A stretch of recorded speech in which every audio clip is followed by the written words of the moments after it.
Nakailang palit ka na ba sa hydrogel mo?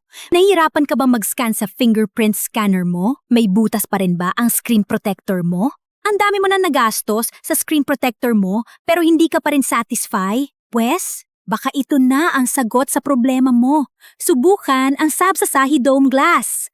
Mararamdaman mo na glass siya compare sa hydrogel. Ganito kabilis mag-scan ng fingerprint scanner kahit walang butas yung screen protector. Yung gasgas sa screen mo, kayan itago at magmukhang bago, parang walang screen protector kapag tinignan. Paano ang proseso nito? Nilalagyan namin ng tape ang buttons and ports para iwas matapunan ng glue. Punas ng screen, then ilalagay na yon special silicone glue ng sabs sa screen. Then lapag na ng glass, hintay mag-spread out ang glue. Fingerprint testing kung mabilis, then full curing na gamit ang UV light.